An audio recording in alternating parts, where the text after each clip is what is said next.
ಯಾಕೆಂದರೆ ನಾನು ಎಷ್ಟು ವರ್ಷದ ಸುಮಾರು 2,000 ಬಿಸಿಲಿಂದಲೂ ಈ ಒಂದು ಫೀಲ್ಡಲ್ಲಿದ್ದೀನಿ. ಕರೆದು ಗುರುತಿಸಿ ಸನ್ಮಾನ ಮಾಡಿ ನಾನು ಮಾತನಾಡಲಿಕ್ಕೆ ಅವಕಾಶ ಮಾಡಿಕೊಟ್ಟಿರೋದು ಅಂದರೆ ಇದೇ ಮೊದಲನೇ ಬಾರಿಗೆ ಅಂತ ಹೇಳ್ಬೋದು. ಅವರಿಗೆ ನನ್ನ ವಿಶೇಷ ನಮಸ್ಕಾರಗಳನ್ನು ಅರ್ಪಿಸ್ತಾ ನನಗೆಲ್ಲ ಆಹಾರ ಜ್ಯೋತಿಷದ ಬಗ್ಗೆ ನಾನು ಮಾತುಗಳನ್ನ ಆಡಬೇಕು ಅಂತ ನಿಮ್ಮ ಮುಂದೆ ಪರಿಹಾರ ಜ್ಯೋತಿಷ್ಯದಲ್ಲಿ ಮಣಿ ಮಂತ್ರ ಮತ್ತು ಔಷಧ ಪ್ರಮುಖವಾಗಿರ್ತಕ್ಕಂಥದ್ದು. ಆ ಔಷಧದಲ್ಲಿ ಆಹಾರ ಹೇಗೆ ಔಷಧವಾಗಿ ಮಾರ್ಪಡುತ್ತೆ ಮತ್ತು ಅದು ಜ್ಯೋತಿಷ್ಯ ಶಾಸ್ತ್ರದಲ್ಲಿ ಹೇಗೆ ಅದನ್ನು ನಾವು ತಿಳ್ಕೊಳ್ಬಹುದು ಅಂತ ಇವತ್ತು ನಾನು ನಿಮ್ಮ ಮುಂದೆ ಪ್ರಸ್ತುತಪಡಿಸ್ತಾ ಇದ್ದೇನೆ.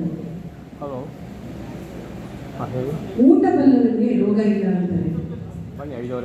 ಹಿತವು ಮಿತವು ಋತಬುಕ್ ಅಂತ ಅಂದರೆ ಹಿತವಾದ ಆಹಾರವನ್ನು ಮಿತವಾದ ಆಹಾರವನ್ನು ಹಾಗೂ ಕಾಲಕ್ಕೆ ಸಿಗುವಂತಹ ಅಂತಂದರೆ ಆ ಪ್ರಕೃತಿ ಕೊಡ್ತಕ್ಕಂತಹ ಫಲ ಹಾಗೂ ಶಾಖಗಳನ್ನು ತಿಂತಕ್ಕಂಥದ್ದನ್ನು ಹಿತವು ಮಿತವು ಋತಬುಕ್ ಅಂತ ಆ ರೀತಿ ಯಾರು ಸ್ವೀಕರಿಸ್ತಾರೋ ಅವರಿಗೆ ರೋಗ ಬರೋದಿಲ್ಲ ಅಂತ ಏನು ಹೇಳುತ್ತೆ. ಒಂದು ಭಗವದ್ಗೀತೆಯಾಗಿ ಒಂದು ಉಪನಿಷತ್ತುಗಳಲ್ಲೂ ಕೂಡ ಸಾತ್ವಿಕ ಆಹಾರವನ್ನು ಸೇವನೆ ಮಾಡಬೇಕು ಅಂತ ಹೇಳುತ್ತೆ. ಆಹಾರ ಶುದ್ಧವು ಸತ್ವಶುದ್ಧಿ ಅಂತ. ಮತ್ತು ನಾವು ಏನು ಆಹಾರ ನಾವು ತಿಂತೀವೋ ಅದು ನಮ್ಮ ಮನಸ್ಸಿನ ಮೇಲೆ ಪರಿಣಾಮವನ್ನು ಬೀರುತ್ತೆ. ನೋಡಿ ಏನು ಹೇಳ್ತಾರೆ ಅಂತಂದರೆ, ಯಾದೃಶಃ ಆಹಾರ ತಾದೃಶಃ ಮನಃ, ಯಾದೃಶಃ ಆಹಾರ ತಾದೃಶಃ ಶರೀರ, ಯಾದೃಶಃ ಆಹಾರ ತಾದೃಶಃ ಬುದ್ಧಿ.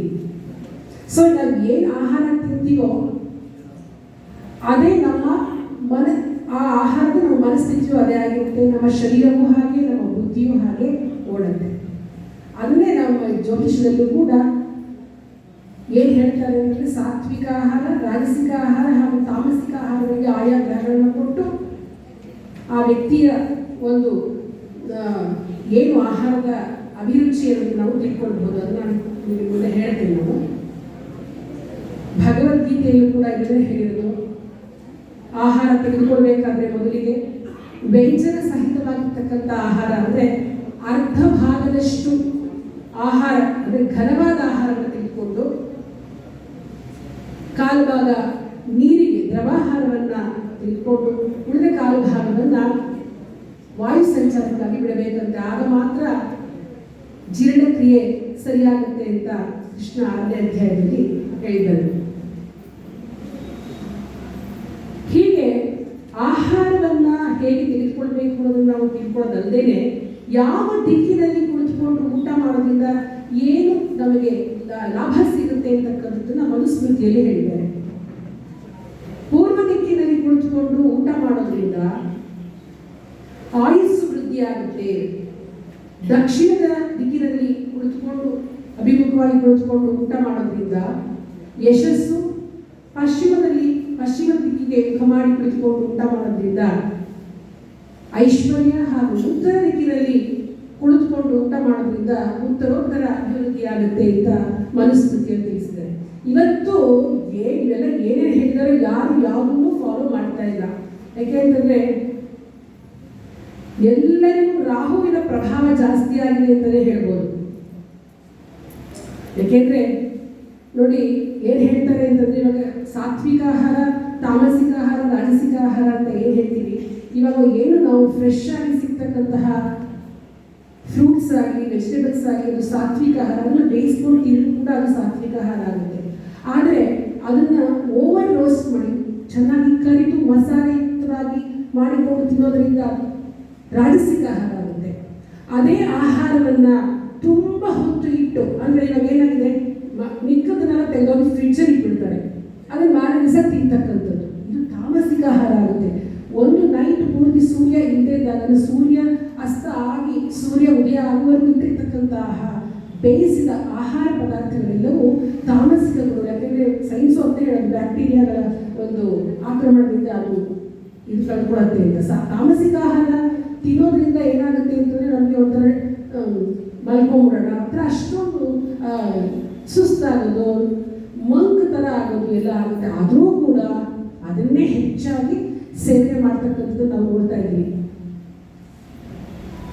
ಈ ರಾಜಸಿಕ, ತಾಮಸಿಕ ಹಾಗೂ ಸಾತ್ವಿಕ ಆಹಾರಗಳನ್ನು ನಮ್ಮ ಜ್ಯೋತಿಷ್ಯ ಶಾಸ್ತ್ರದಲ್ಲಿ ಯಾವ್ಯಾವ ಗ್ರಹಗಳಿಗೆ ಕೊಟ್ಟಿದ್ದಾರೆ ಅಂದರೆ, ರವಿ, ಚಂದ್ರ ಹಾಗೂ ಗುರುನ ಸತ್ವ ಗ್ರಹಗಳು ಅಂತ ಹೇಳಿಯೂ, ಬುಧ ಹಾಗೂ ಶುಕ್ರ ಗ್ರಹಗಳನ್ನ ರಾಜಸಿಕ ಗ್ರಹಗಳನ್ನಾಗಿಯೂ, ಕುಜ, ಶನಿ, ರಾಹು, ಕೇತುಗಳನ್ನ ತಾಮಸಿಕ ಗ್ರಹಗಳನ್ನಾಗಿಯೂ ಹೇಳಿದ್ದಾರೆ ಜ್ಯೋತಿಷಾಸ್ತ್ರದಲ್ಲಿ. ನೋಡಿ, ನಾವು ಒಂದು ನೈವೇದ್ಯ ಮಾಡ್ತೇವೆ, ಒಬ್ಬಟ್ಟು ಅಂತ ಇಟ್ಕೊಂಡು, ಅಲ್ಲಿ ಕೂಡ ನಾವು ಈ ಆತ್ಮಕಾರಕನಾದ ಸೂರ್ಯನ, ಮನೋಕಾರಕನಾಗಿರ್ತಕ್ಕಂತಹ ಚಂದ್ರನ ಹಾಗೂ ಜೀವಕಾರಕನಾಗಿರ್ತಕ್ಕಂತಹ ಗುರುವಿನ ಧಾನ್ಯಗಳನ್ನು ಉಪಯೋಗಿಸಿಕೊಂಡೇ ಒಬ್ಬಟ್ಟು ನಾವು ಮಾಡಿ ಆ ಭಗವಂತನಿಗೆ ಸಮರ್ಪಣೆ ಮಾಡ್ತೇವೆ. ಅಂದರೆ ನಾವು ಸಾತ್ವಿಕ ಆಹಾರವನ್ನೇ ಭಗವಂತನಿಗೂ ಸಮರ್ಪಣೆ ಮಾಡತಕ್ಕಂಥದ್ದು. ಈ ದೇಹದಲ್ಲಿ ಭಗವಂತ ಇದ್ದಾನೆ, ಆತ್ಮ ಅಂದರೆ ಪರಮಾತ್ಮರಲ್ಲಿ ಭೇದ ಇಲ್ಲ, ಇಲ್ಲಿ ದೇವರು ಇದ್ದಾನೆ ಅಂದಮೇಲೆ ನಾವು ತೆಗೆದುಕೊಳ್ಬೇಕಾಗಿರ್ತಕ್ಕಂಥ ಆಹಾರವೂ ಕೂಡ ಸಾತ್ವಿಕ ಆಹಾರ ಆಗಿದ್ರೆ ಆ ದೇವರಿಗೆ ನಾವು ಅರ್ಪಿಸ್ತಾ ಇರ್ತೀವಲ್ಲ, ಅದು ನಮಗೆ ಪೂರ್ವ ಬಂದಂತೆ. ಅದು ಬಿಟ್ಟು ನಾವು ದೇವರಿಗೆ ಯಾವುದೋ ಒಂದು ಪಾನಿಪುರಿನೋ ಮಸಾಲೆ ಪುರಿನೋ ಅರ್ಪಿಸೋದಿಲ್ಲ. ಹಾಗೆ ನಾವು ನಮ್ಮ ದೇಹಕ್ಕೆ ಆ ರೀತಿಯ ಪದಾರ್ಥಗಳನ್ನು ನಾವು ಸೇವನೆ ಮಾಡೋದು ಹೆಚ್ಚಾಗಿ. ನೋಡಿ, ಏನಾಗುತ್ತೆ ಅಂದರೆ, ಈಗ ನಾವು ವ್ರತ, ಪೂಜೆ ಆ ಥರ ಎಲ್ಲ ಮಾಡಬೇಕಾದ್ರೆ ನಾವು ಅವತ್ತಿನ ದಿವಸ ಈರುಳ್ಳಿ, ಬೆಳ್ಳುಳ್ಳಿ ಆ ಥರ ಪದಾರ್ಥಗಳನ್ನು ಉಪಯೋಗಿಸೋದಿಲ್ಲ. ಯಾಕೆ? ಈ ಈರುಳ್ಳಿ, ಬೆಳ್ಳುಳ್ಳಿ ಅಂತಕ್ಕಂಥದ್ದು ಎಂತಹ ಹಾರ್ಮೋನ್ಗಳನ್ನು ಪ್ರೊಡ್ಯೂಸ್, ಅಂದರೆ ನಮಗೆ ಎಲ್ಲ ಒಂದು ವಿಷಯದಲ್ಲಿ ರಾಜಸಿಕ ಗುಣಗಳು ಅಂತಂದರೆ ನಮಗೆ ಎಲ್ಲದರಲ್ಲೂ ಒಂದು ಕಾಮನೆಗಳನ್ನು ಉಂಟು ಮಾಡ್ತಕ್ಕಂತಹ ಒಂದು ಇದನ್ನು ಕೊಡ್ತಕ್ಕಂತಹ ವಸ್ತುಗಳು. ಹಾಗಾಗಿ ದೇವರ ಪೂಜೆ ಮಾಡಬೇಕಾದ್ರೆ, ವ್ರತ ಮಾಡಬೇಕಾದ್ರೆ, ಅಥವಾ ಈ ಬೆಳಗ್ಗೆ ಅರ್ಚಕರು ದೇವಸ್ಥಾನಕ್ಕೆ ಬರಬೇಕಾದ್ರೆ ಇಂಥ ಪದಾರ್ಥಗಳನ್ನು ಅವಾಯ್ಡ್ ಮಾಡ್ತಾರೆ. ಯಾಕೆ ಅಂದರೆ ಇದಷ್ಟೇ, ಅಲ್ಲಿ ಕಾಮವೃದ್ಧಿ ಅಂದರೆ ಆಸೆ ಒಂಥರ ನಮಗೆ ಉಮಂಗ್ ಅಂತ ಹೇಳ್ತಾರಲ್ಲ, ಆ ರೀತಿ ಆಗುತ್ತೆ ಅಂತ ಅಂದ್ಬಿಟ್ಟು ಅಂಥ ಪದಾರ್ಥಗಳನ್ನು ನಿಷಿದ್ಧ ಮಾಡ್ತಕ್ಕಂಥದ್ದು. ಹೀಗೆ ತ್ರಿಗುಣ ಆಧಾರಿತವಾಗಿ ಇನ್ನು ಬುಧ, ಶುಕ್ರ ರಾಜಸಿಕ ಆಹಾರವನ್ನು ಯಾಕೆ ಯಾವಾಗ ಬೇಕು? ಏನೋ ಒಂದು ಕೆಲಸ ಮಾಡ್ತಾ ಇರ್ತೀವಿ, ನಮಗೆ ಒಂದು ಸುಸ್ತಾಗಿರುತ್ತೆ, ಒಂದು ಎನರ್ಜಿ ಬೇಕು ಅಂದಾಗ ಕಾಫಿನೋ ಟೀನೋ ಕುಡಿತಕ್ಕಂಥದ್ದು, ಅದು ರಾಜಸಿಕ ಆಹಾರ ಆಗುತ್ತೆ. ಆದರೆ ಕೆಲವು ಗ್ರಹಗಳ ನೆಗೆಟಿವ್ ಎಫೆಕ್ಟಿಂದ, ಶನಿ, ಕುಜ ಇವ ನೆಗೆಟಿವ್ ಎಫೆಕ್ಟಿಂದ ಏನಾಗುತ್ತೆ ಅಂತಂದರೆ, ಮತ್ತು ರಾಹು ಮಾದಕ ದ್ರವ್ಯಗಳಾಗುತ್ತೆ. ಶನಿ ನೆಗೆಟಿವ್ ಎಫೆಕ್ಟ್ ಬಂದು ಕುಡಿಯತಕ್ಕಂಥದ್ದು, ಇವೆಲ್ಲವೂ ಕೂಡ ತಾಮಸಿಕ. ಮತ್ತು ನಾನ್ ವೆಜ್ ಇದು ಕೂಡ ತಾಮಸಿಕ ಆಹಾರ ಅಂತಲೇ ಪರಿಗಣಿಸಲಾಗುತ್ತೆ. ಯಾಕೆಂದರೆ ಪ್ರಕೃತಿಯಲ್ಲಿ ಸಿಗ್ತಕ್ಕಂತಹ ಏನು ಆಹಾರ ಪದಾರ್ಥಗಳಿದೆಯೋ ಅದು ಮಾತ್ರ ಸಾತ್ವಿಕ ಆಹಾರಕ್ಕೆ ತೆಗೆದುಕೊಂಡು, ಉಳಿದಿದ್ದೆಲ್ಲ ಮನುಷ್ಯ ಕಲ್ಟಿವೇಟ್ ಮಾಡಿಕೊಂಡಿದ್ದೆಲ್ಲರೂ ತಾಮಸಿಕ ಆಹಾರಕ್ಕೆ ತಗೊಂಡಿದ್ದಾರೆ. ಇನ್ನು ಗ್ರಹಗಳ ಬಗ್ಗೆ ಹೇಳಬೇಕಾದ್ರೆ, ಭಾನುವಾರ ಸೂರ್ಯನಿಗೂ, ಸೋಮವಾರ ಚಂದ್ರನಿಗೂ, ಮಂಗಳವಾರ ಕುಜನಿಗೂ ಮತ್ತು ಕೇತುವಿಗೂ, ಬುಧವಾರ ಬುಧನಿಗೂ, ಗುರುವಾರ ಗುರುವಿಗೂ, ಶುಕ್ರವಾರ ಶುಕ್ರನಿಗೂ ಹಾಗೂ ಶನಿವಾರ ಶನಿ ಹಾಗೂ ರಾಹುವಿಗೆ ಅಲಾಟ್ ಮಾಡಿದ್ದಾರೆ ಗ್ರಹಗಳಲ್ಲಿ. ಇವಾಗ ಏನಾಗುತ್ತೆ, ಸೂರ್ಯನನ್ನ ಬಲಪಡಿಸಬೇಕು. ಇಲ್ಲಿ ಒಂದು ಹೇಳ್ತಾರೆ ಕಾರಕ ಗ್ರಹ, ಅಕಾರಕ ಗ್ರಹ ಅಂತ. ಯಾವ ಗ್ರಹ ಅಕಾರಕರಾಗಿದ್ರೆ ಅಂದರೆ 6, 8, 12ರಲ್ಲಿ ಇದ್ರೆ, ಅಥವಾ 6, 8, 12ರ ಅಧಿಪತಿಗಳಾಗಿದ್ದರೆ ಅಂತಹ ಗ್ರಹವನ್ನು ಬಲಪಡಿಸಬೇಕು ಅಂತಂದರೆ ದಾನದ ಸ್ವರೂಪದಲ್ಲಿ ಕೊಟ್ಬಿಡಿ ಆಹಾರ ಪದಾರ್ಥಗಳನ್ನ. ಅಥವಾ ಆ ಗ್ರಹಗಳು ಕಾರಕರಾಗಿದ್ದಾರೆ ಅಂದರೆ ದುಸ್ಥಾನ ಬಿಟ್ಟು ಬೇರೆ ಸ್ಥಾನದಲ್ಲಿ ಇವನ್ ನೀಚ ಆಗಿದ್ರು ಕೂಡ ಕಂಪಲ್ಸರಿ ಅದನ್ನು ತಗೊಳ್ಳಿ ಅಂತ ಹೇಳ್ತಾರೆ. ಆ ಆಹಾರಗಳನ್ನು ನೀವು ಹೆಚ್ಚು ಉಪಯೋಗಿಸಬೇಕು. ಜಾತಕದಲ್ಲಿ ಯಾವ ಗ್ರಹ ಬಲಹೀನವಾಗಿದೆಯೋ ಆ ಗ್ರಹವನ್ನು ನಾವು ಎತ್ತಬೇಕು ಅಂತಂದರೆ ಆ ಗ್ರಹಕ್ಕೆ ಸಂಬಂಧಪಟ್ಟಿರ್ತಕ್ಕಂಥ ಆಹಾರ ಪದಾರ್ಥಗಳನ್ನು ನಾವು ತೆಗೆದುಕೊಳ್ಬೇಕು, ಸೇವನೆ ಮಾಡಬೇಕು. ಅದರಲ್ಲೂ ಆ ಗ್ರಹದ ದಿನದಂದು ಅಂತೂ ಮಿಸ್ ಮಾಡದೇ ತೆಗೆದುಕೊಳ್ಬೇಕು ಅಂತ ಶಾಸ್ತ್ರ ಹೇಳುತ್ತೆ. ಈಗ ಸೂರ್ಯ ಅಂತಂದ್ರೆ ಏನಾಯಿತು? ಸೂರ್ಯ ಅಂದರೆ ನಾವು ನಮಗೆ ಗೊತ್ತಿರೋ ಹಾಗೆ ಗೋಧಿ, ಬೆಲ್ಲ, ಮಾವಿನ ಹಣ್ಣು, ಹೀಗೆ ಅವನ ಒಂದು ಕೇಸರಿ ಪದಾರ್ಥಗಳು ಏನಿದೆ, ದಾಲ್ಚಿನ್ನಿ, ಇವೆಲ್ಲವೂ ಸೂರ್ಯನ ಒಂದು ಗ್ರಹಗಳಿಗೆ ಒಳಪಟ್ಟಿರ್ತಕ್ಕಂಥ ಆಹಾರಗಳು. ಹೆಚ್ಚಾಗಿ ಚಪಾತಿಯನ್ನು ಯೂಸ್ ಮಾಡೋದು ಅಥವಾ ಗೋಧಿ ಪದಾರ್ಥಗಳನ್ನು ಉಪಯೋಗಿಸಿ ಮಾಡ್ತಕ್ಕಂತಹ ಪದಾರ್ಥಗಳನ್ನ ತಿಂತಕ್ಕಂಥ. ಸೂರ್ಯ ಏನಾದರೂ ಅಕಾರಕನಾಗಿದ್ದಾಗ ಮಾತ್ರ ಇಂಥ ಪದಾರ್ಥಗಳನ್ನ ದಾನ ಕೊಡಬೇಕಾಗುತ್ತೆ. ಇನ್ನೊಂದು, ತಾಮ್ರದ ಪಾತ್ರೆಯಲ್ಲಿ ನೀರನ್ನು ತುಂಬಿಸಿಟ್ಟು ಸ್ವಲ್ಪ ಹೊತ್ತು ಬಿಟ್ಟು ಅದನ್ನು ಕುಡಿದ್ರೂ ಕೂಡ ಅದು ಕೂಡ ಸೂರ್ಯನಿಗೆ ಶಾಂತಿಯನ್ನು, ಸೂರ್ಯನನ್ನು ಬಲಪಡಿಸಲಿಕ್ಕೆ ಅನುಕೂಲ ಆಗುತ್ತೆ. ಇನ್ನು ಸೂರ್ಯನಿಗೆ ವಿಟಮಿನ್ ಡಿ ಅಂತ ಹೇಳ್ತಾರೆ. ವಿಟಮಿನ್ ಡಿ ಅಂತಂದರೆ ಸೋಯಾಬೀನ್ ಅನ್ನು ತಿನ್ನೋದ್ರಿಂದ, ಹೆಚ್ಚಾಗಿ ಉಪಯೋಗಿಸೋದ್ರಿಂದ ವಿಟಮಿನ್ ಡಿ ಕೊರತೆಯನ್ನು ನೀಗಿಸ್ತಕ್ಕಂಥದ್ದು ಮಾಡ್ತಕ್ಕಂಥದ್ದು. ಹೀಗೆ ಮುಂದೆ ಬಂದು ಚಂದ್ರಗ್ರಹಗಳಿಗೆ ಗೊತ್ತಿರ್ತಕ್ಕಂಥದ್ದು ಅಕ್ಕಿ, ಹಾಲು, ಮೊಸರು, ಈ ರೀತಿಯ ಪದಾರ್ಥಗಳು. ಚಂದ್ರಗ್ರಹವನ್ನು ಬಲಪಡಿಸಬೇಕು ಅಂತಂದರೆ ಈ ಪದಾರ್ಥಗಳನ್ನು ಹೆಚ್ಚಾಗಿ ಉಪಯೋಗಿಸಬೇಕು. ಅದರಲ್ಲೂ ಸೋಮವಾರ ಮಾತ್ರ ಮಿಸ್ ಮಾಡಬಾರ್ದು. ಮತ್ತೆ ಬೆಳ್ಳಿಯ ಲೋಟದಲ್ಲಿ ನೀರನ್ನು ಕುಡಿತಕ್ಕಂಥದ್ದು. ಬೆಳ್ಳಿ ಲೋಟ ಸಾಮಾನ್ಯವಾಗಿರುತ್ತೆ. ಬೆಳ್ಳಿ ಲೋಟದ ಹೆಚ್ಚಿಗೆ ಅದರಲ್ಲಿ ನೀರು ಹಾಕೋದು, ಅಥವಾ ಚಂದ್ರಗ್ರಹ ಮಂತ್ರವನ್ನು ಹೇಳ್ತಾ ಒಂದು 108 ಬಾರಿ ಹೇಳ್ತಾ ಆ ಬೆಳ್ಳಿ ಲೋಟದಲ್ಲಿ ನೀರಿಟ್ಟು ಅದರಲ್ಲಿ ಕೈ ಇಟ್ಕೊಂಡು ನಾವು ಭಕ್ತಿಯಿಂದ ಹೇಳ್ತಾ ಇದ್ರೆ ಆ ನೀರಲ್ಲಿ ಆ ಮಂತ್ರದ ಒಂದು ಪ್ರಭಾವ ಇರುತ್ತೆ. ಅದನ್ನು ಕುಡಿಯೋದ್ರಿಂದ ಕೂಡ ಚಂದ್ರನಿಗೆ ಸಂಬಂಧಪಟ್ಟ ದೋಷಗಳು ಪರಿಹಾರ ಆಗುತ್ತೆ ಅಂತ ಹೇಳ್ತಾರೆ.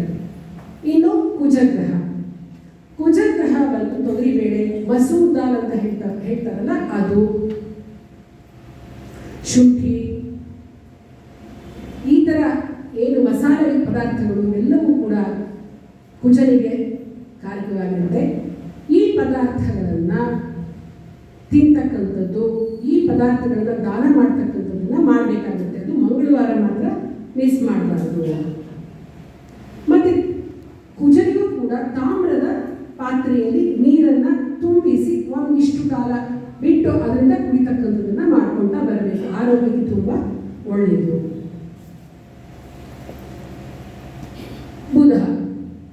ಬುಧ ಬಂದು ಹಸಿರು ತರಕಾರಿಗಳು, ಗ್ರೀನ್ ವೆಜಿಟೇಬಲ್ಸ್ ಅಂತ, ಪಾಲಕ್ ಸೊಪ್ಪು, ಎಲ್ಲ ರೀತಿಯ ಸೊಪ್ಪುಗಳನ್ನು ಮತ್ತು ಸಿಟ್ರಿಕ್ ಹುಳಿ ಪದಾರ್ಥಗಳನ್ನು ಕೂಡ ಬುಧ ರೆಪ್ರೆಸೆಂಟ್ ಮಾಡೋದ್ರಿಂದ ನೋಡಿ, ವಿಟಮಿನ್ ಸಿಗೆ ಬುಧನೇ ಕಾರಕ. ಹಾಗಾಗಿ ವಿಟಮಿನ್ ಸಿ ಕೊರತೆ ಇದ್ದವರು ಬುಧನ ವಸ್ತುಗಳಲ್ಲದೆ ಸಿಟ್ರಿಕ್ಕು, ಸೀಬೆಹಣ್ಣು, ನಿಂಬೆಹಣ್ಣು, ಈ ರೀತಿ ಪದಾರ್ಥಗಳನ್ನು ಉಪಯೋಗಿಸ್ತಕ್ಕಂಥದ್ದು ಮಾಡಬೇಕಾಗುತ್ತೆ. ಹಿತ್ತಾಳೆ ಲೋಟದಲ್ಲಿ ಅಥವಾ ಹಿತ್ತಾಳೆ ಚೊಂಬಿನಲ್ಲಿ ನೀರನ್ನು ತುಂಬಿಸಿಕೊಂಡು ಅದನ್ನು ಒಂದಿಷ್ಟು ಹೊತ್ತುಗಳ ಕಾಲ ಇಟ್ಟು ಕುಡಿತಕ್ಕಂಥದ್ದನ್ನು ಮಾಡೋದ್ರಿಂದ ಕೂಡ ಸಮಸ್ಯೆಗಳು ಪರಿಹಾರ ಆಗುತ್ತೆ. ಚಂದ್ರನಿಗೆ ಬರ್ತಿದ್ದ ವಿಟಮಿನ್ ವಿಟಮಿನ್ ಬಿಗೆ ಸಂಬಂಧಪಟ್ಟಿರ್ತಕ್ಕಂತಹ ಏನೇನು, ಇವಾಗಂತೂ ವಿಟಮಿನ್ B12 ತುಂಬ ಕಡಿಮೆ ಆಗ್ತಾ ಇದೆ. ಎಷ್ಟು ಜನ ಡಾಕ್ಟರ್ ಹತ್ರ ಬಂದರೆ ವಿಟಮಿನ್ B12 ತುಂಬ ಸಮಸ್ಯೆಗಳು ಕಾಣಿಸ್ತಾ ಇದೆ. ಯಾಕೆಂದರೆ ಎಲ್ರಿಗೂ ಚಂದ್ರ ಕೆಡಿಸ್ಕೊಂಡ್ಬಿಟ್ಟಿರ್ತಾರೆ, ಎಲ್ರಿಗೂ ಟೆನ್ಷನ್ನು, ಸ್ಟ್ರೆಸ್ಸು ಎಲ್ಲ ತುಂಬ ಜಾಸ್ತಿ. ಸೊ ಅದಕ್ಕೆ ಚಂದ್ರನಿಗೆ ಸಂಬಂಧಪಟ್ಟಂಗೆ ಸೇಬು, ಬಾಳೆಹಣ್ಣು ತಿಂತಕ್ಕಂಥದ್ದು, ಮತ್ತು ನಾನು ಹೇಳಿದಂಗೆ ಬೆಳ್ಳಿ ಲೋಟದಲ್ಲಿ ಔಷಧವನ್ನಾಗಲಿ, ನೀರನ್ನಾಗಲಿ, ಆಹಾರ ಪದಾರ್ಥಗಳನ್ನಾಗಲಿ ಇಟ್ಟು ತೊಗೊಳ್ತಕ್ಕಂಥ, ಸೇವನೆ ಮಾಡ್ತಕ್ಕಂಥದ್ದನ್ನು ಮಾಡಬೇಕಾಗುತ್ತೆ. ಮುಂದೆ ಗುರು ಬಂದು ಹಳದಿ ವಸ್ತುಗಳು ಅಂತಂದರೆ ಕಡಲೆಕಾಳು, ಕಡಲೆಬೇಳೆ, ಕಡಲೆ ಹಿಟ್ಟು, ಸಿಹಿ ಪದಾರ್ಥಗಳು, ಇದೆಲ್ಲವೂ ಕೂಡ ಗುರುವಿಗೆ ಬರ್ತಕ್ಕಂತಹ ಗುರುವಿನ ಒಂದು ಆಹಾರ ಪದಾರ್ಥಗಳಲ್ಲಿ ವಿಟಮಿನ್ ಎಗೆ ಗುರು ಕಾರಕನಾಗಿದ್ದಾನೆ.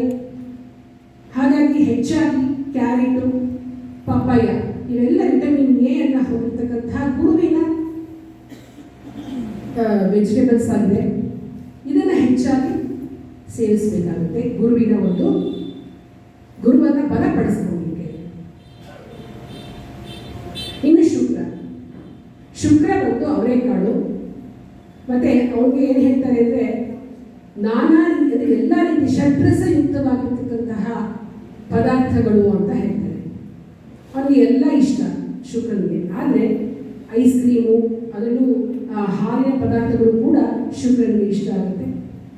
ಶುಕ್ರನನ್ನು ಬಲಪಡಿಸಬೇಕು ಅಂತಂದರೆ ಈ ಪದಾರ್ಥಗಳನ್ನು ಸೇವನೆ ಮಾಡಬೇಕು. ಅಕಾರಕನಾಗಿದ್ದಲ್ಲಿ ಆ ಪದಾರ್ಥಗಳನ್ನು ದಾನ ಮಾಡಬೇಕಾಗುತ್ತೆ. ಮುಂದಿನದು ಶನಿ. ಶುಕ್ರನಿಗೂ ಕೂಡ ಬೆಳ್ಳಿಯನ್ನೇ ಹೇಳಿದ್ದಾರೆ. ಗುರುವಿಗೆ ಚಿನ್ನವನ್ನು ಯಾರು ಲೋಟ ಎಲ್ಲ ತೆಗೆದುಕೊಳ್ಳಲಿಕ್ಕೆ ಸಾಧ್ಯ ಇಲ್ಲ. ಹಾಗಾಗಿ 1 ಗ್ರಾಮಿನಷ್ಟು ಚಿನ್ನನಾದರೂ ಬೆಳ್ಳಿಯ ಲೋಟದಲ್ಲಿ ಹಾಕಿ ಅದರಲ್ಲಿ ನೀರನ್ನು ಹಾಕಿ ಕುಡಿಯಿರಿ ಅಂತ ಹೇಳ್ತಾರೆ. ಇನ್ನು ಶನಿ ಬಂದು ಎಳ್ಳು, ಸಾಸಿವೆ ಮುಖ್ಯವಾಗಿ ಶನಿಯ ಒಂದು ಪದಾರ್ಥಗಳು.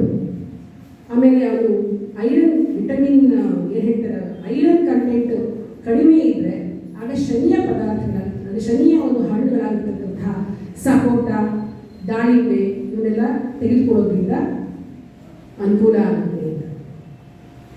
ರಾಹು ಮತ್ತು ಕೇತು. ರಾಹು ಏನಿದ್ರು ಕೂಡ ರಾಹು ಕೇತುಗಳು ಗ್ರಹಗಳಾಗಿ ಏನಾಗುತ್ತೆ, ಎಲ್ಲ ಒಂದು ಒಳ್ಳೆಯದಕ್ಕಿಂತ ನೆಗೆಟಿವೇ ಜಾಸ್ತಿ. ಈ ಫಾಸ್ಟ್ ಫುಡ್ ಅಂತ ಏನು ಹೇಳ್ತೀವಿ ಇವೆಲ್ಲ ರಾಹುಗೆ ಬರ್ತಕ್ಕಂಥದ್ದು. ಜಂಕ್ ಫುಡ್ಡು ಇವೆಲ್ಲ ರಾಹುಗೆ ಬರ್ತಕ್ಕಂಥದ್ದು. ತಿಂದರೆ ಒಳ್ಳೆಯದಾಗಕ್ಕೆ ಸಾಧ್ಯವೇ ಇಲ್ಲ. ಆದರೆ ರಾಹುವಿನ ಧಾನ್ಯ ಬಂದು ಹೊತ್ತು ಅದನ್ನು ದಾನ ಮಾಡಬಹುದೇ ಹೊರತು, ಆದರೆ ರಾಹುವಿನ ಆಹಾರಗಳನ್ನು ಆದಷ್ಟು ಬಿಟ್ಟುಬಿಡ್ತಕ್ಕಂಥದ್ದೇ ಒಳ್ಳೆಯದು ಅಂತ ಹೇಳ್ತೀನಿ. ಹಾಗಾಗಿ ಹೊರಗಡೆ ಪದಾರ್ಥಗಳು ಹೆಚ್ಚಾಗಿ ಸೇವನೆ ಮಾಡ್ತಕ್ಕಂಥದ್ದು ರಾಹುವಿಗೆ ಸಂಬಂಧಪಟ್ಟಿರ್ತಕ್ಕಂಥದ್ದು. ಟೀನು ಹೇಳ್ತಾರೆ ರಾಹುಗೆ ಅಂತ. ಕೇತುಗೆ ಬಂದು ಈ ಕಠಾಮೀಟ ಏನು ಪದಾರ್ಥಗಳಿದೆಯೋ ಅದು ಕೇತುಗೆ.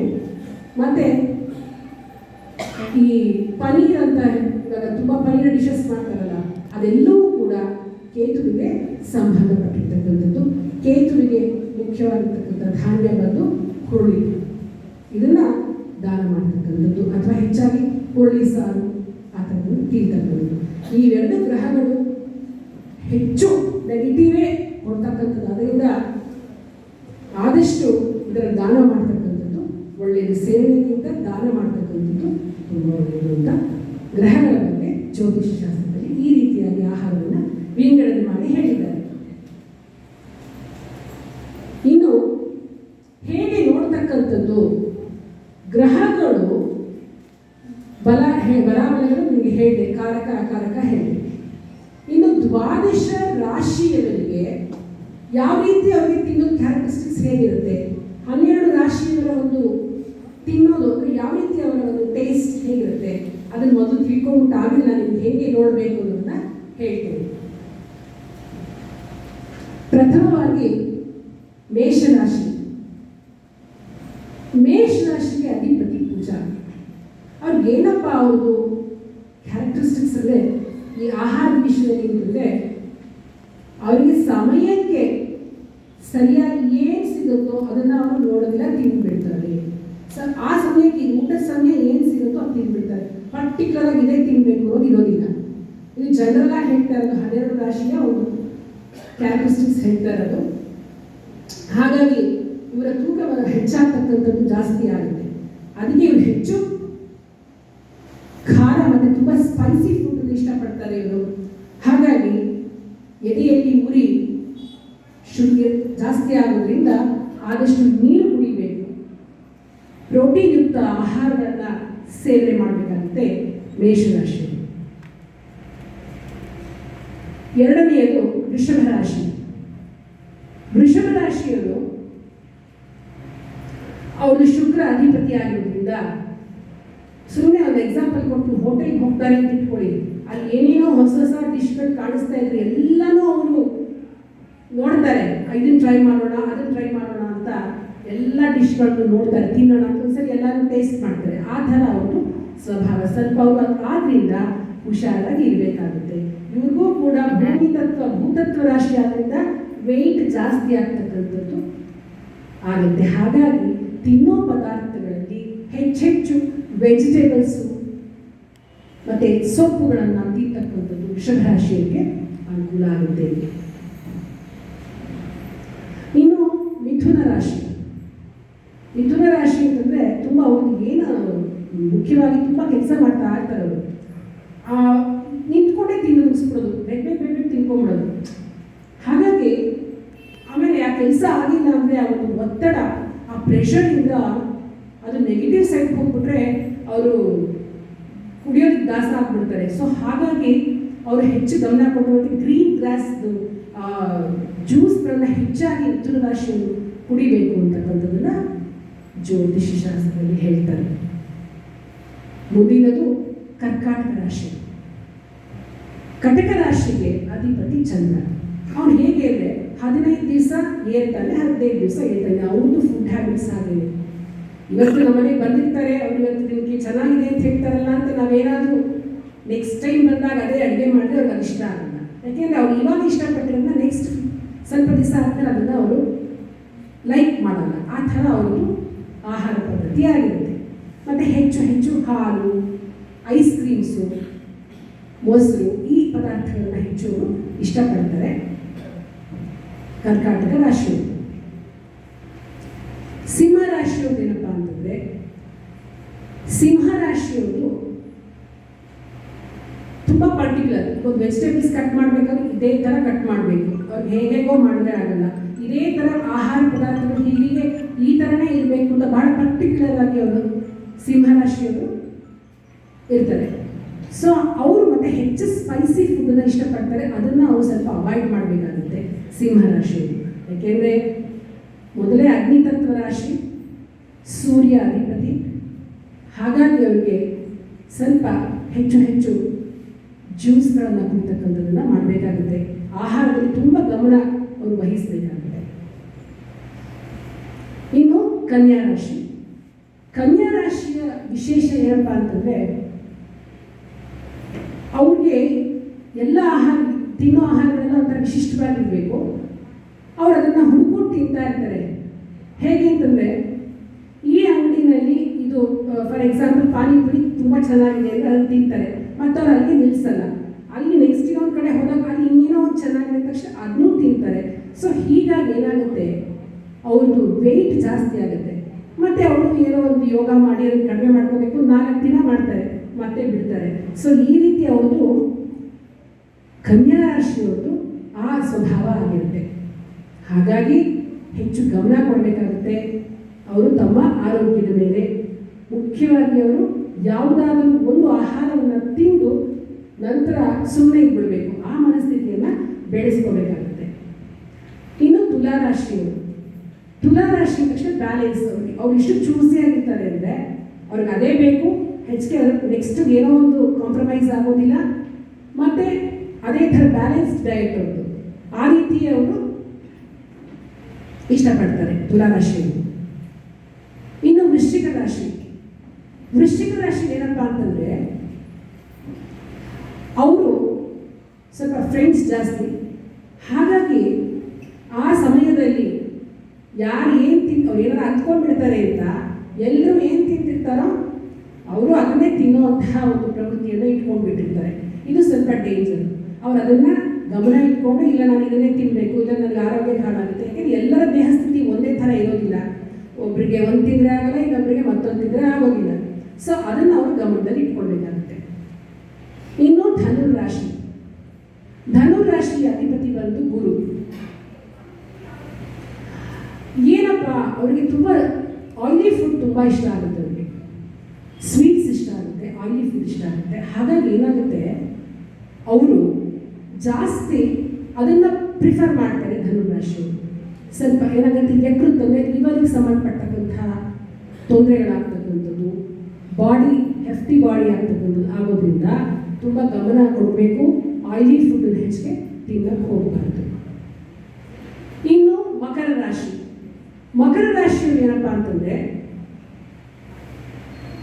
ಅವ್ರಿಗೆ ನಮ್ಮ ಚಿಕ್ಕ ವಯಸ್ಸು ಆದಷ್ಟು ತುಂಬ ಬೇಗನೆ ಒಂದು ಮೂಳೆಯ ಒಂದು ಸಮಸ್ಯೆಗಳು ಬರ್ತಕ್ಕಂಥದ್ದು.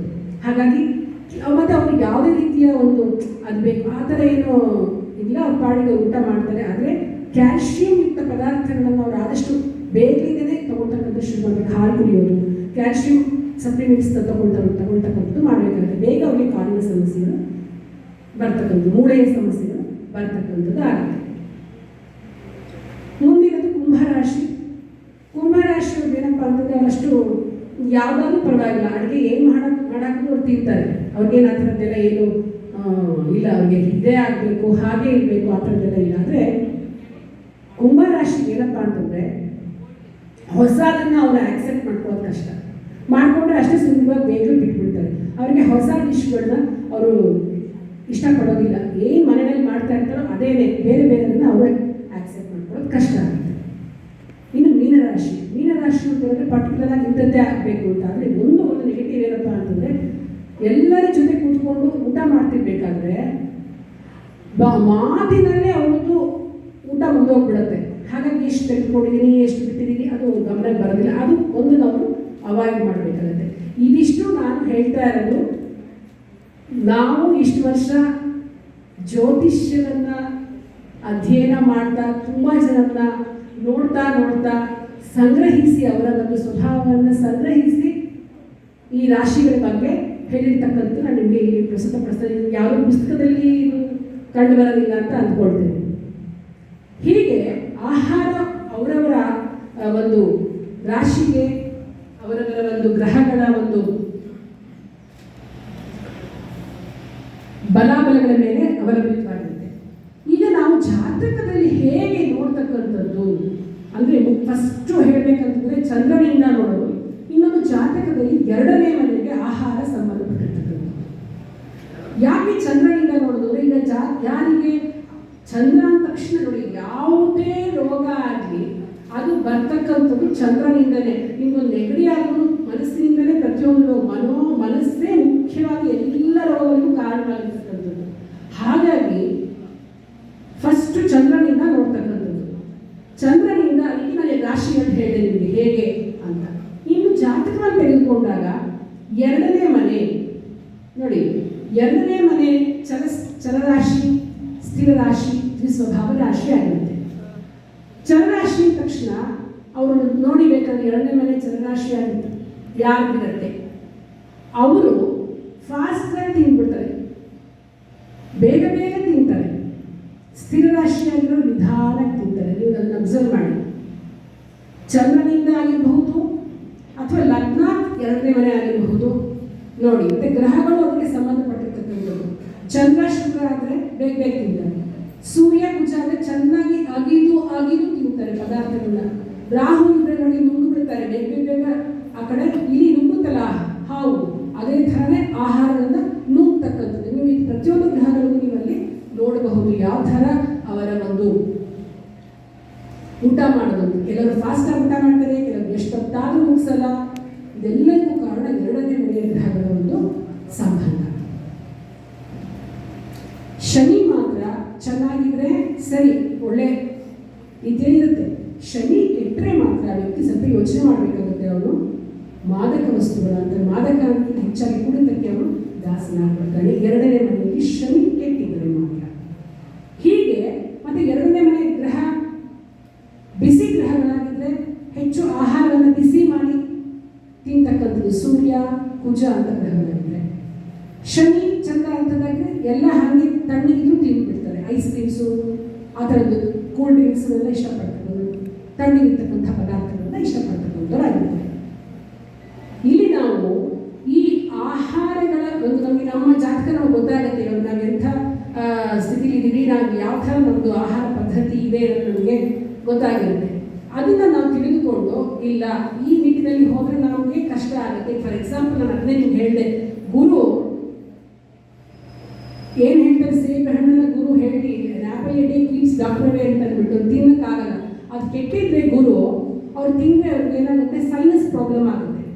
ಸೊ ಇದನ್ನೆಲ್ಲ ನಾವು ಈ ಪ್ರತಿಯೊಂದು ನಾವು ನೋಡ್ಕೊಳ್ಬೇಕು ಅಂದರೆ ಜಾತಕದಲ್ಲಿ ನಮ್ಮ ಗ್ರಹಗಳ ಸ್ಥಿತಿಗತಿಗಳು, ದ್ವಿತೀಯ ಭಾವದಲ್ಲಿರ್ತಕ್ಕಂತಹ ಗ್ರಹದ ದೃಷ್ಟಿ, ಗ್ರಹ ಸ್ಥಿತಿ ಇದೆಲ್ಲ ನೋಡಿಕೊಂಡು ಅಂಥ ಆಹಾರವನ್ನು ಬಿಟ್ಟುಬಿಡಬೇಕು. ಆಗ ನಾವು ಆರೋಗ್ಯವಾಗಿರಲಿಕ್ಕೆ ಸಾಧ್ಯ. ಮತ್ತು ಮುಖ್ಯವಾಗಿ ಒಂದು ಲಾಸ್ಟ್ ಟಿಪ್ ಏನು ಹೇಳ್ತಾರೆ ಈ ಒಂದು ಆಹಾರ ಜ್ಯೋತಿಷದಲ್ಲಿ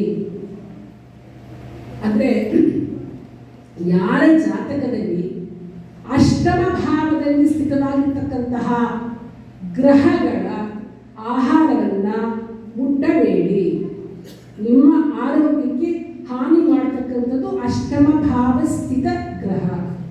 ಅದಕ್ಕೋಸ್ಕರ ಅಂಥ ಆಹಾರವನ್ನು ಬಿಟ್ಬಿಟ್ರೆ ಸಾಕು, ಆರಾಮಾಗಿ ನೀವು ಲೈಫ್ನ ಲೀಡ್ ಮಾಡ್ಬೋದು. ಯಾಕೆಂದರೆ ಆಹಾರವೇ ಆರೋಗ್ಯ, ಆರೋಗ್ಯವೇ ಜೀವನ.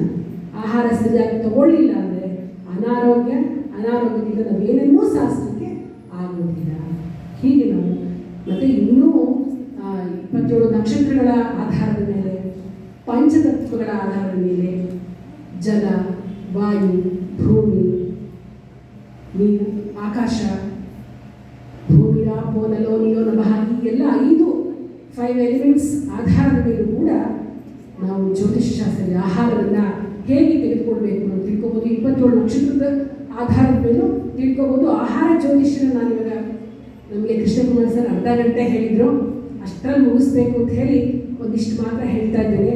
ಬೆಳಗ್ಗೆಯಿಂದ ಸಂಜೆ ತನಕ ಮಾಡಿದ್ರೂ ಕೂಡ ಪ್ರತಿಯೊಂದು ಆಹಾರದಲ್ಲಿ ನಾವೇನೇನು ತಿಂತೀವಿ, ಉಪ್ಪು, ಹುಳಿ, ಖಾರ, ಸಿಹಿ, ಮಸಾಲೆ ಪದಾರ್ಥಗಳು ಏನೇನಿದೆ ಪ್ರತಿಯೊಂದಕ್ಕೂ ಯಾವ್ಯಾವ ಗ್ರಹಗಳು ಇನ್ಫ್ಲೂಯೆನ್ಸ್ ಮಾಡುತ್ತೆ, ಆ ಗ್ರಹಗಳನ್ನು ಆ ಒಂದು ಆಹಾರವನ್ನು ಯಾರು ತೆಗೆದುಕೊಳ್ಬೇಕು, ಯಾರು ತೆಗೆದುಕೊಳ್ಬಾರ್ದು ಅನ್ನೋದನ್ನು ನಮ್ಮ ಜಾತಕದಿಂದ ನೋಡಿ ನಮ್ಮ ಆಹಾರವನ್ನು ನಾವು ಸರಿಯಾಗಿರ್ತಕ್ಕಂತಹ ಸತ್ವಯುತ ಆಹಾರವನ್ನು ತಿಂತ ಮತ್ತು ಮುಖ್ಯವಾಗಿ ಆಹಾರವನ್ನು ತೆಗೆದುಕೊಳ್ಬೇಕಂತ ಕಣ್ಣಿಗೆ ಒತ್ಕೊಂಡು ಅದನ್ನು ಸೇವನೆ ಮಾಡ್ತಕ್ಕಂಥದ್ದು ನೋಡಿ. ಅದಕ್ಕೋಸ್ಕರವೇ ಮನೆಯಲ್ಲಿ ಮಾಡಿರ್ತಕ್ಕಂಥ ಆಹಾರ ನಿಮಗೆ ಅಷ್ಟು ತೊಂದರೆ ಕೊಡೋದಿಲ್ಲ. ಅದೇ ಹೋಟೆಲಿಂದ ಆಹಾರ ತಿನ್ನೋದ್ರಿಂದ ತುಂಬ ಜಾಸ್ತಿ ಆಗ್ಬಿಟ್ರಿ. ಇವತ್ತಂತೂ ಹೋಟ್ಲ್ ಊಟ, ಹೊರಗಿನ ಊಟ ತುಂಬ ಜಾಸ್ತಿ ತಿಂತಾರೆ. ಮನೆಗೆ ಮಾಡೋಕ್ಕೆ ನೋಡಿ ಏನು ಹೇಳ್ತಾರೆ, ಯಾತ್ರಿಗಳಿಗೆ ಹೋದಾಗ ವಿಧಿ ಇಲ್ಲ, ಹೋಟೆಲ್ ಊಟ ತಿನ್ನಿ ಅನಿವಾರ್ಯ.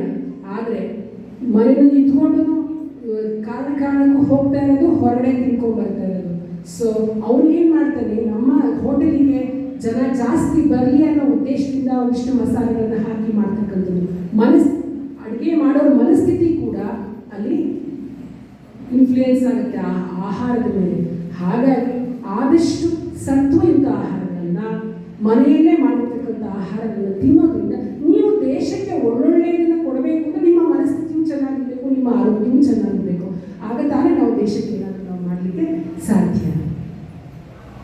ಇಷ್ಟು ಹೇಳ್ತಾ ನನಗೆ ಈ ಆಹಾರ ಜ್ಯೋತಿಷದ ಬಗ್ಗೆ ಮಾತನಾಡಲಿಕ್ಕೆ ಅವಕಾಶ ಮಾಡಿಕೊಟ್ಟಿರ್ತಕ್ಕಂತಹ ಪೂಜ್ಯರಾಗಿರ್ತಕ್ಕಂತಹ ಕೃಷ್ಣಕುಮಾರ್ ಸರ್ ಅವರಿಗೆ ಧನ್ಯವಾದಗಳನ್ನು ಅರ್ಪಿಸ್ತಾ ನನ್ನ ಈ ಮಾತುಗಳನ್ನು ಮುಗಿಸ್ತಾ ಇದ್ದೀನಿ.